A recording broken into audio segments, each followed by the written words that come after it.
अस्सलाम वालेकुम स्टूडेंट्स आज की वीडियो में हम नाइन्थ क्लास बायोलॉजी के सारे चैप्टर्स के मोस्ट इंपॉर्टेंट एमसीक्यूज़ को डिस्कस करेंगे। तो यहाँ पर सबसे पहला एमसीक्यूज़ है हमारे पास, the study of classification of organism is called. Organisms की क्लासिफिकेशन को हम कहते हैं taxonomy. Option B. Plasmodium is the cause of malaria, ये हाइपोथेसिस पेश की थी लेवेरन ने। Option B. You are provided with a mosquito which has zebra like white black stripes on his body, what kind of mosquito it should be, तो ये होता है Aedes, जो कि हमारे अंदर डेंगी काज करता है। अच्छा, the information such as names, dates, values made from observation and experiment, यानी ऑब्जर्वेशंस और एक्सपेरिमेंट से जो हमारे पास इन्फॉर्मेशन आती है उस इन्फॉर्मेशन को हम कहते हैं डेटा। Option A.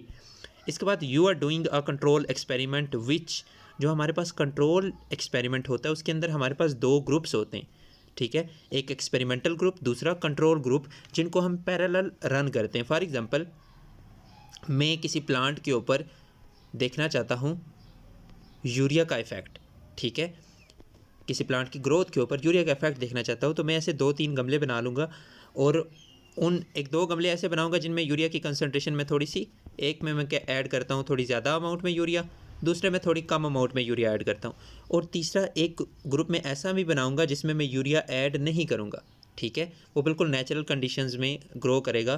तो इसको हम बोलते हैं कंट्रोल ग्रुप। कंट्रोल ग्रुप वो होता है जिसमें हम एक्सपेरिमेंटल एंटिटी, यानी जिस चीज़ को चेक कर रहे होते हैं उस चीज़ को हम ऐड नहीं करते, ठीक है। तो ये मेरी होगी, ये वाला मेरा होगा कंट्रोल, और ये दोनों मेरे होंगे एक्सपेरिमेंटल ग्रुप्स, ठीक है।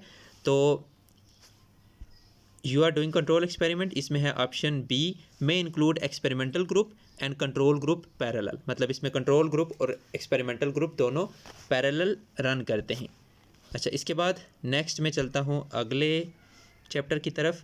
अच्छा, what happens when ATP is hydrolysed to ADP, जब एडीपी में कन्वर्ट होता है एक एडीपी और इनऑर्गेनिक फॉस्फेट में, यानी एटीपी जब टूटता है ना तो दो चीज़ें बनती हैं, एडीपी प्लस इनऑर्गेनिक फॉस्फेट, ठीक है। अच्छा, अब वो कह रहा है कि क्या होता है, तो एनर्जी रिलीज़ होती है, ठीक है, एनर्जी रिलीज़ होती है जब एटीपी टूटता है। वो विच of the following is an example of extra cellular enzyme, यानी वो एंजाइम जो हमारे सेल्स से बाहर रिलीज़ होता है वो होता है पेप्सिन। ये पेप्सिन हमारे स्टमक के अंदर रिलीज़ होता है, ठीक है। स्टमक एक कैविटी है, स्टमक के जो सेल्स होते हैं वो बाहर स्टमक के अंदर, ठीक है, रिलीज़ करते हैं पेप्सिन को। पेप्सिन ये हमारे गैस्ट्रिक जूस का हिस्सा है जो कि डाइजेशन में इन्वॉल्व होता है प्रोटीन्स की। अच्छा, pyruvic acid is produced in respiration, pyruvic acid कहाँ पे बनता है, एरोबिक रिस्पायरेशन में भी बनता है, एनारोबिक रिस्पायरेशन दोनों में बनता है पायरोविक एसिड, ठीक है। यह पायरोविक एसिड आपको पता है, एनारोबिक और एरोबिक रिस्पायरेशन का पहला स्टेप होता है ग्लाइकोलाइसिस, और ये ग्लाइकोलाइसिस जो होता है इसमें ग्लूकोज को तोड़ के पायरोविक एसिड बनाया जाता है, दोनों के अंदर, एरोबिक और एनारोबिक रिस्पायरेशन के अंदर।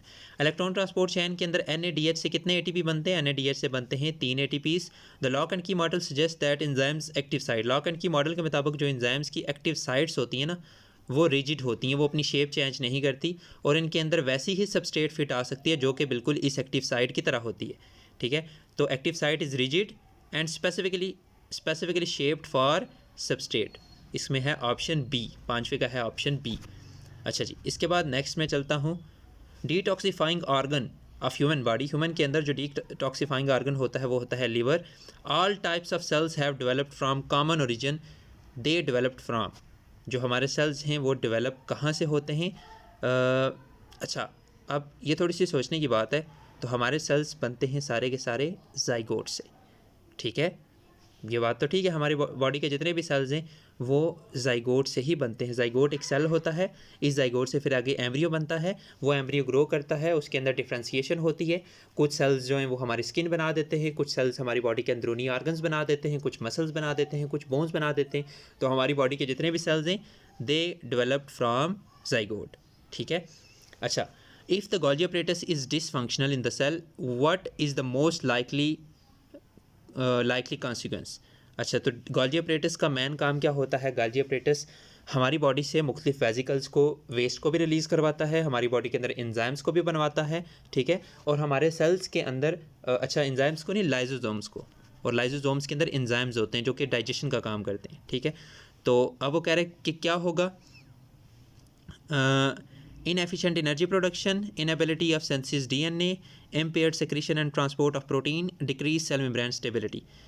अच्छा, तो इसमें जो ज़्यादा सूटेबल लग रहा है ये सारी चीज़ें हो सकती हैं, ठीक है। Inefficient energy production, inability to synthesis of DNA, तो इसमें जो मेन चीज़ है ना वो है impaired secretion and transport of protein, क्योंकि इनका मेन काम होता है सेक्रेशन का, मुख्तलिफ चीज़ें सेक्रेट करवाने का भी इनका रोल होता है। कुछ चीज़ें सेल के अंदर यूज़ होती हैं, कुछ सेक्रेटरी वेजिकल्स होती है वो इनसे बनती हैं, गोल्जी प्लेटस से बनती हैं, ठीक है। तो इसमें ये चीज़ ज़्यादा डिस्टर्ब होगी, ऑप्शन सी वाली। अच्छा, tiny pores in the cell wall forming cytoplasmic connections with neighbouring cells are called, इन्हें हम कहते हैं प्लाज्मोडेस्माटा। अच्छा, plant cells have dash and dash which are not present in animal cell. Plant cell के अंदर होता है जी क्लोरोप्लास्ट और सेल वॉल, ये दोनों प्लांट सेल के अंदर होते हैं, एनिमल सेल के अंदर नहीं होती। 5वें MCQs का है ऑप्शन डी। अच्छा जी, इसके बाद नेक्स्ट हम चलते हैं अगले चैप्टर की तरफ। Which one of the following maintains tissue fluid homeostasis, इनमें से कौन सा टिश्यू फ्लूइड होम्योस्टेसिस मेंटेन रखता है, तो वो होता है हमारा lymphatic system, option D. Sloughed off the body cells are replaced by which process, तो इनको रिप्लेस किया जाता है बाय माइटोसिस, ठीक है। मतलब जो वेस्ट सेल्स होते हैं उन्हें रिप्लेस किया जाता है माइटोसिस के ज़रिए। अच्छा, इसके बाद जो थर्ड MCQs है उसका है option C, nervous system, balance oxygen and carbon dioxide. वैसे तो ये हमारे नर्वस सिस्टम का काम होता ही है ऑक्सीजन को और कार्बन डाइऑक्साइड की कंसनट्रेशन को बैलेंस करना, लेकिन डायरेक्ट काम नहीं है यहाँ पर। ये बाकी सारी चीज़ें जो है ये डायरेक्ट हैं, यानी उन ऑर्गन सिस्टम्स के साथ डायरेक्टली लिंक्ड हैं, ठीक है। नर्वस सिस्टम बेसिकली सिग्नल भेजता है बॉडी के मुख्तलिफ ऑर्गन्स को, फिर बॉडी के वो मुख्तलिफ ऑर्गन्स जो हैं वो फिर आगे से उन चीज़ों को परफॉर्म करते हैं, ठीक है। तो इसमें है ऑप्शन सी। सब म्यूकोसा इज एग्जांपल ऑफ, सब म्यूकोसा आपको पता है हमारे डाइजेस्टिव सिस्टम की एक लेयर है म्यूकोसा, सब म्यूकोसा, मस्कुलरिस और सबसे बाहर वाली एपिथेलियल लेयर। तो ये बेसिकली कनेक्टिव टिश्यू होता है जो सब म्यूकोसा है। म्यूकोसा सबसे अंदर वाली होती है, इसके बाहर म्यूकोसा जो म्यूकस रिलीज़ करती है, इसके अंदर होती है सब म्यूकोसा, फिर मस्कुलरिस मसल की लेयर होती है। तो ये वाली जो होती है ना ये कनेक्टिव टिश्यू की लेयर होती है। अच्छा, नेक्स्ट इसके बाद हम चलते हैं 5वें MCQs की तरफ। तो 5वां MCQs है what is the final result of meiosis. Meiosis का जो फाइनल रिजल्ट होता है वो होता है 4 haploid cells with unique genetic combination, यानी चारों के चारों सेल्स के अंदर जेनेटिक मटेरियल क्या होता है, मुख्तलिफ होता है। तो इसके बाद हम चलते हैं अगले चैप्टर के MCQs की तरफ। A linear polypeptide chain is called dash structure, तो ये होता है primary structure. Protein amino acid की एक लीनियर चेन जो होती है ये होती है बेसिकली प्राइमरी स्ट्रक्चर। फिर वो प्राइमरी स्ट्रक्चर फर्दर आगे मॉडिफाई होता है सेकेंडरी, टर्शियरी और क्वार्टररी स्ट्रक्चर्स में। कुछ प्रोटीन्स के अंदर टर्शियरी स्ट्रक्चर होता है, कुछ के अंदर क्वार्टररी स्ट्रक्चर होता है। विटामिन डी और कोलेस्ट्रॉल, इन दोनों के अंदर कितने फैटी एसिड्स होते हैं, तो बेसिकली इनके अंदर कोई भी फैटी एसिड्स नहीं होता, इनके अंदर 0 फैटी एसिड्स होते हैं। दे आर स्टेरॉइड्स, ठीक है। तो ये स्टेरॉइड से बने हुए होते हैं। Carbohydrates are compounds of carbon, hydrogen and oxygen, इनके अंदर कार्बन, हाइड्रोजन, ऑक्सीजन की रेशो कितनी होती है, 1:2:1, ठीक है। जैसे C6H12O6 ये देख लें, 1:2:1। Milk of all mammals contain how much lactose, तो ये होती है तकरीबन 2 to 8%। During sexual reproduction spores are produced by, sexual reproduction में स्पोर्स बनते हैं। During sexual reproduction spore are produced by. अच्छा, अब यहाँ पर एक और चीज़, चूँकि अगर तो वो प्लांट के हवाले से पूछ रहे हैं तो प्लांट्स के अंदर जो स्पोर्स बनते हैं वो तो बनते हैं बाय मियोसिस, ठीक है। अगर तो ये बात प्लांट के हवाले से पूछी जा रही है, ठीक है। तो कुछ के अंदर ऐसा भी होता है कि ये जो स्पोर्स हैं ये माइटोसिस के ज़रिए बनते हैं, ठीक है। कुछ ऑर्गेनिजम्स के अंदर ऐसा भी होता है, लेकिन अगर ये बात प्लांट के हवाले से पूछी गई है तो प्लांट्स के अंदर जो स्पोर्स है वो मियोसिस के ज़रिए ही बनते हैं, ठीक है। तो इसमें है ऑप्शन बी। अच्छा, इसके बाद नेक्स्ट हम चलते हैं which are resistant to traditional antibacterial antibiotics. तो इसमें बैक्टीरिया आपको पता है इनके ऊपर हम एंटीबायोटिक्स यूज़ करते हैं, तो ये रेजिस्टेंट नहीं होते, यानी बैक्टीरिया मर जाते हैं जब हम एंटीबायोटिक्स यूज़ करते हैं, हाँ ठीक है, एंटीबायोटिक्स यूज़ करते हैं। इसमें आर्की और जो यू कह रहा है ना ये दोनों रेजिस्टेंट होते हैं, यानी both A and C। Which group of plant has the thickest cuticle, तो मीज़ोफाइट्स के अंदर थिकेस्ट क्यूटिकल होती है। मीज़ोफाइट जो इन मॉडरेट इन्वायरमेंट, मीज़ोफाइट्स की कह रहा हूँ मैं, ज़ीरोफाइट्स के अंदर, ज़ीरोफाइट जो ड्राई इन्वायरमेंट के अंदर रहते हैं जिनको वाटर को कंजर्व करने की ज़रूरत होती है, सही। ज़ीरोफाइट्स के अंदर थिकेस्ट क्यूटिकल होती है। What is the driving force behind material transport in plants, तो ये होती है ट्रांसपायरेशन, ऑप्शन सी। अच्छा, इसके बाद what is the composition of phloem SAP, phloem SAP की जो कंपोजिशन होती है वो है ऑप्शन ए। अच्छा, where does water entering the epidermal cells move through, जो वाटर है वो कैसे मूव करता है एपिडर्मस सेल्स के बाद, वो आगे कहाँ पे जाता है, एपिडर्मस के बाद जाता है वो कॉर्टेक्स के अंदर, कॉर्टेक्स के बाद एंडोडर्मस के अंदर, एंडोडर्मस के बाद पेरिसाइकिल के अंदर, पेरिसाइकिल के बाद जाइलम सेल्स के अंदर, और जाइलम से फिर उन्हें ऊपर ट्रांसपोर्ट किया जाता है। ठीक है, जो वस्कुलर बंडल्स होते हैं ना, वस्कुलर बंडल्स के बाहर बाहर होती है पेरिसाइकिल, पेरिसाइकिल के बाहर बाहर होती है एंडोडर्मस, एंडोडर्मस के बाहर बाहर होती है कॉर्टेक्स, कॉर्टेक्स के बाहर बाहर होती है एपिडर्मस। तो पहले एपिडर्मस, फिर कॉर्टेक्स, फिर पेरिसाइकिल, उसके बाद अंदर वस्कुलर बंडल्स यानी जाइलम। अच्छा, इसके बाद ये जो फर्स्ट एमसीक्यूज है, identify the following artificial vegetative propagation method, तो उसमें है ऑप्शन बी लेयरिंग। अच्छा, इसके बाद in sporophytic generation spores are produce by means of, sporophytic generation के अंदर जो स्पोर्स बनते हैं वो बनते हैं बाय मियोसिस, मियोसिस के जरिए स्पोर्स बनते हैं। Endospores are formed in Clostridium and Bacillus, दोनों स्पीशीज़ के अंदर एंडोस्पोर्स बनते हैं। अच्छा, इसके बाद फोर्थ एमसीक्यूज है, which of the following is an example of adaptation as a result of evolution, तो इसमें है ऑप्शन बी। अच्छा, इसके बाद फिफ्थ एमसीक्यूज है, which of the following pairs of structures is least likely to represent homology.